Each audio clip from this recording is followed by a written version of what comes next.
Today I am joined by Mr. Sanjay Kumar Agarwal, Chairman, CBIC, that is the Central Board of Indirect Taxes and Customs, to tell us more about the recent announcements made in the budget, Union Budget 2024-25, sir.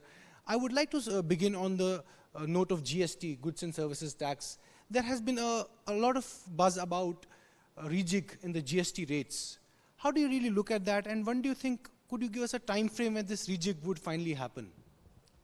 For rejigging the GST rates, a group of ministers committee has been constituted by the GST Council, and that committee is looking into the rates and the various proposals which have been received. And this rate rationalization exercise has to be a very comprehensive exercise in which it will be looked into that whether the commodities which are say presently packed at one rate need to be shifted to some other rate. In addition to that, presently there are 4 slabs. One is at 12%, 18%, one is at lower rate at 5%, other is at 28%. So ideally in internal taxation, there is generally a standard rate, there is a lower rate, and which is applicable to the goods where there is a societal obligation to keep the rate at low, and there is a higher rate which is normally applied on. Today I am joined by Mr. Sanjay Kumar Agarwal, Chairman, CBIC, that is the Central Board of Indirect Taxes and Customs, to tell us more about the recent announcements made in the budget, Union Budget 2024-25, sir. I would like to begin on the note of GST, Goods and Services Tax. There has been a lot of buzz about rejig in the GST rates. How do you really look at that, and when do you think, could you give us a time frame when this rejig would finally happen?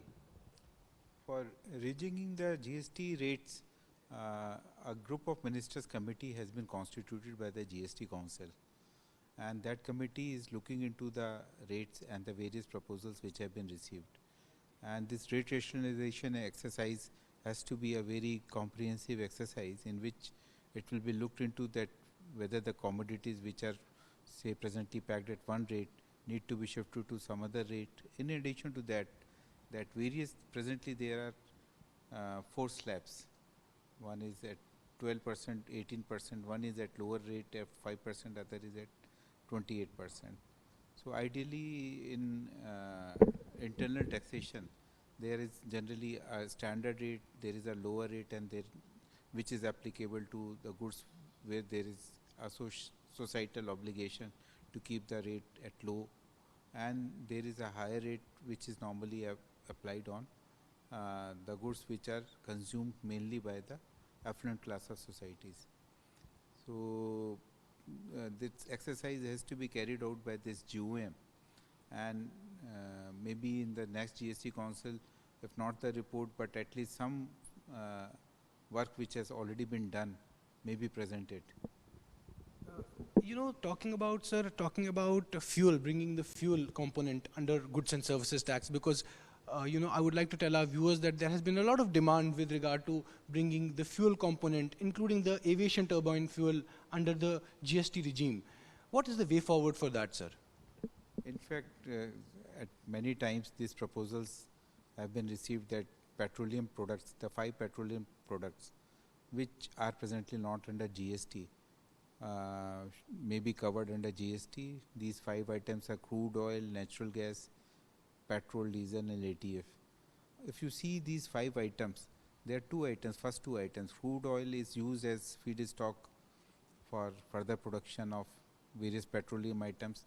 Some of them are under GST, and 3 out of them, that is petrol, diesel, and ATF, is out of GST and presently chargeable to Union Excise Duty and VAT. So, and the natural gas again predominantly used for industrial purpose as a feedstock in the manufacture of many items, including fertilizers.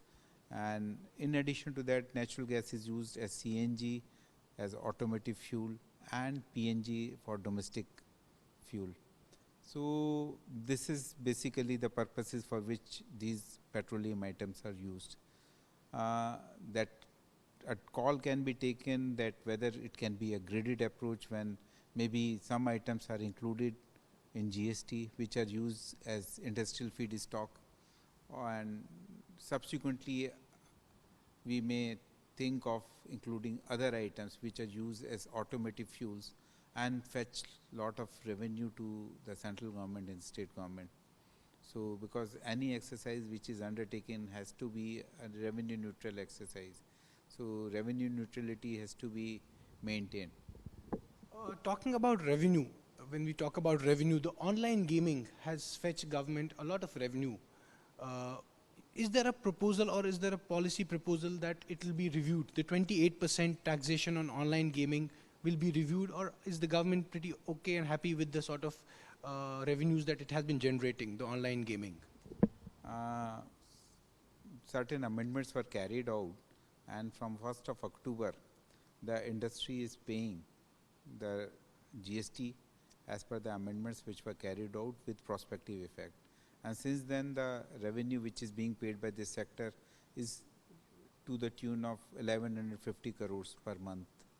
Earlier, the revenue which was coming from this particular sector was 250 crores per month. So there is fourfold increase in the revenue which is coming. In couple of months, it went up to 1350 crores also. So there is a very healthy growth of revenue which is coming from this sector, and it is consistent. So I think presently there is no proposal which is with us for any kind of review, and for the past period the matter is sub judice and it is before the Honorable Supreme Court. My next question to you is regarding the recent custom duty reduction, 6% in gold, platinum, and another component of custom duty reduction in mobile phones and mobile chargers. Sir, what is the rationale behind it? How was this decision, justified? First, I will take up the reduction of duty on gold from 15% to 6%. Gold is a main raw material for gems and jewelry sector, and at a higher rate of duty, the cost of gold is more, and that blocks the capital of the gems and jewelry units. So, can I take this call? This is, can you stop? It's cut. So, can you edit this particular? So that is possible. So, okay, so on gold, the rate of duty has been reduced from 15% to 6%.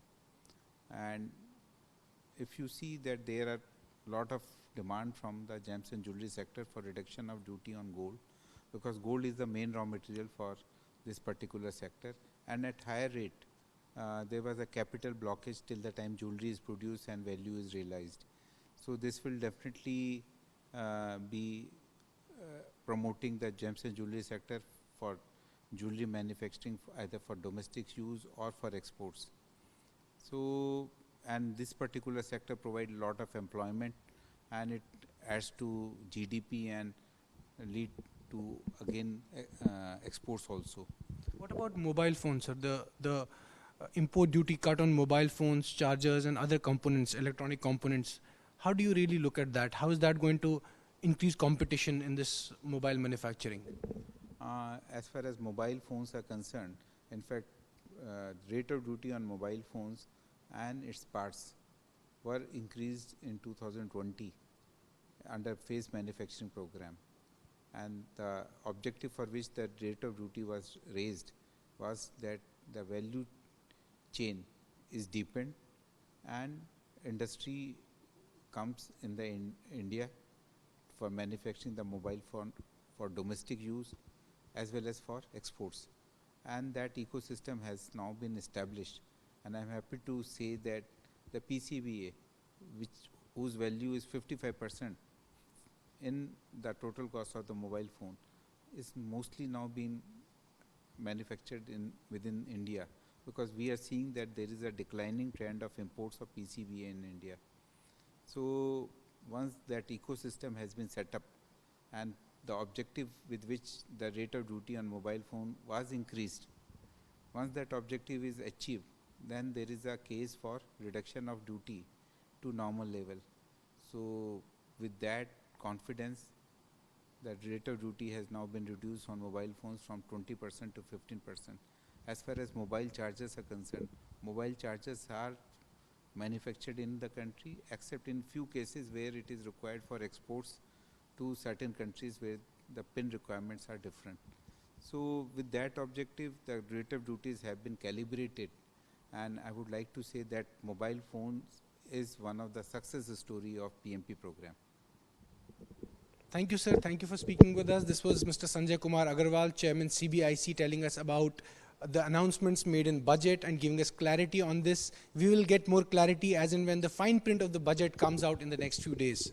Thank you for watching.